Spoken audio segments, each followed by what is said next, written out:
Hello everyone.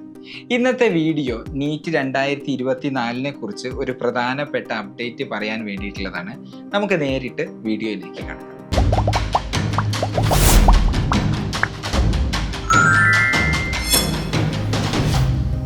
ഇപ്പോൾ recent ആയിട്ട് 2024 നീറ്റിൻ്റെ റിസൾട്ടിനെ കുറിച്ച് സുപ്രീം കോടതി ഒരു ഇമ്പോർട്ടൻ്റ് ആയിട്ടുള്ള ഒരു തീരുമാനമെടുത്തു. മെയ് 5 നടന്ന നീറ്റ് പരീക്ഷയിൽ ഗ്രേസ് മാർക്ക് കിട്ടിയ 1563 സ്റ്റുഡൻസിൻ്റെ മാർക്ക് ഷീറ്റ് റദ്ദാക്കിയിരിക്കുകയാണ്.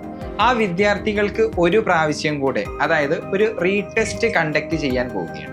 റീടെസ്റ്റ് ജൂൺ 23 നടക്കുന്നത്. ഗ്രേസ് മാർക്ക് കിട്ടിയ ഈ 1563 വിദ്യാർത്ഥികൾക്ക് വേണമെങ്കിൽ റീടെസ്റ്റ് എഴുതാം, അല്ല എങ്കിൽ അവരുടെ ആദ്യത്തെ സ്കോർ കാർഡ് ക്യാൻസൽ ചെയ്യും. മാത്രമല്ല, ഇപ്പോൾ കിട്ടിയ മാർക്കിൽ നിന്നും ഗ്രേസ് മാർക്ക് പിൻവലിച്ചുകൊണ്ട് പുതിയ മാർക്ക് ഷീറ്റ് പബ്ലിഷ് ചെയ്യുകയും ചെയ്യും. ഇനി കുറച്ച് ഇമ്പോർട്ടൻ്റ് ആയിട്ടുള്ള ഡേറ്റുകളാണ് ഞാനിവിടെ മെൻഷൻ ചെയ്യുന്നത്. റീടെസ്റ്റ് നടത്തുന്ന തീയതി ജൂൺ 23. റീടെസ്റ്റിന്റെ റിസൾട്ട് അനൗൺസ് ചെയ്യുന്നത് ജൂൺ 30 മുൻപായിരിക്കും. ജൂലൈ 6 കൂടി കൗൺസിലിംഗ് സ്റ്റാർട്ട് ചെയ്യും എന്നതാണ് ഇപ്പൊ നമുക്ക് അറിയാൻ കഴിയുന്ന കാര്യം.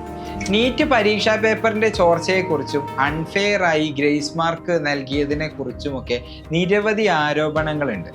ഇത് വലിയ പ്രൊട്ടസ്റ്റുകളിലേക്കും ലീഗൽ ചലഞ്ചസിലേക്കും ഒക്കെയാണ് ഇപ്പൊ എത്തി നിൽക്കുന്നത്. സുപ്രീം കോടതി ഈ ആശങ്കകളും, അതായത് ഈ കൺസേൺസ് ഒക്കെ അക്നോളജ് ചെയ്തിട്ടുണ്ട്. ആരോപിച്ച മാൽ പ്രാക്ടീസുകൾ അന്വേഷിക്കുകയും ചെയ്യുന്നുണ്ട്.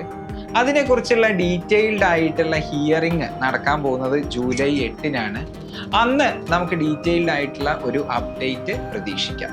നാഷണൽ ടെസ്റ്റിംഗ് ഏജൻസി NTA 4750 സെന്ററുകളിലായി ഏകദേശം 24 ലക്ഷം വിദ്യാർത്ഥികൾക്കാണ് നീറ്റ് പരീക്ഷ നടത്തിയത്. റിസൾട്ട് പബ്ലിഷ് ചെയ്യുമെന്ന് ആദ്യം പറഞ്ഞിരുന്നത് ജൂൺ 14 പക്ഷേ ജൂൺ 4 തന്നെ റിസൾട്ട് പബ്ലിഷ് ചെയ്യുകയും ചെയ്തിട്ടുണ്ട്. ഈ ഒരു തീരുമാനം സ്റ്റുഡൻറ്റിനെ എങ്ങനെയാണ് അഫക്റ്റ് ചെയ്യാൻ പോകുന്നത്? തീർച്ചയായിട്ടും ഗ്രേസ് മാർക്ക് ലഭിക്കാത്ത കുട്ടികളാണ് എങ്കിൽ വലിയ ആശ്വാസം തരുന്ന ഒരു വാർത്തയാണ് നിങ്ങളെ സംബന്ധിച്ചിടത്തോളം ഇത്. ഗ്രേസ് മാർക്ക് കിട്ടിയ ഈ 1563 കുട്ടികൾ ജൂൺ 23 വീണ്ടും നീറ്റ് പരീക്ഷ ഒരിക്കൽ കൂടി എഴുതുകയാണ്. ആ റിസൾട്ട് വന്നതിന് ശേഷം മാത്രമേ നമുക്ക് കൂടുതൽ കാര്യങ്ങൾ മനസ്സിലാക്കാൻ സാധിക്കുകയുള്ളൂ. അതുകൊണ്ട് തന്നെ സുപ്രീം കോടതിയുടെ ഭാഗത്തു നിന്നും NTA ഭാഗത്തു നിന്നും വരുന്ന അപ്ഡേറ്റ്സുകളും അനൗൺസ്മെന്റുകളും അറിയാൻ നിങ്ങൾ ശ്രമിക്കുക. ഈ വീഡിയോ നിങ്ങൾ ഈ കാര്യം അപ്ഡേറ്റ് ചെയ്യാൻ വേണ്ടി ചെയ്തതാണ്.